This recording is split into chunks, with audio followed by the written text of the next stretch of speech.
महत्त्वाचा निर्णय मुख्यमंत्र्यांच्या मार्गदर्शनात तुम्ही घेतलेला आहे। शेत रस्ते अडवणारे जे लोक आहेत ते सरकारी योजनांपासून आता अलिप्त ठेवायला सरकार करणार। महाराष्ट्रामध्ये मुख्यमंत्री बळीराजा पांदन रस्ते योजना सुरू झाली आहे। या योजनेला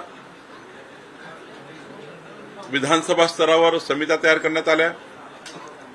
रस्त्याची मोजणी करणे, रस्त्याला क्रमांक देणे आणि मग रस्त्याचं बांधकाम करणे आणि मोजणी झाल्यानंतर बाउंड्रीला झाडं लावून त्या ठिकाणी बाउंड्री फिक्स करणे, म्हणजे कधी त्या ठिकाणी रस्त्याचं अतिक्रमण होणार नाही।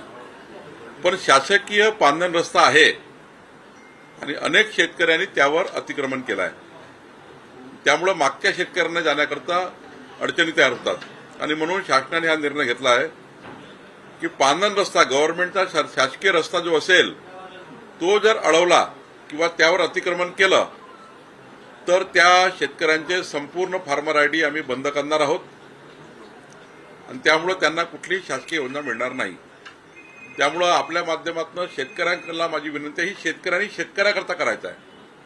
तुमच्या शेतातनं रस्ता आता तुम्ही अतिक्रमण केलं, मागचा शेतकरी रस्ता नाही, त्यामुळे त्यांना कोर्ट कचेरी भांडावं लागतं आहे, तहसीलदारकडे एडीओकडे अपील चालू आहे। याकरता त्या ठिकाणी महत्वाचं होतं आणि म्हणून आपल्या माध्यमातून शेतकरी वर्गाला विनंती आहे की शेत रस्त्यावर, पांदन रस्त्यावर, सरकारी रस्त्यावर जे अतिक्रमण केलं आहे ते अतिक्रमण काढून टाकावे, जेणेकरून आम्हाला रस्ता बांधता येईल आणि रस्त्याच्या कडेला झाडे लावता येईल।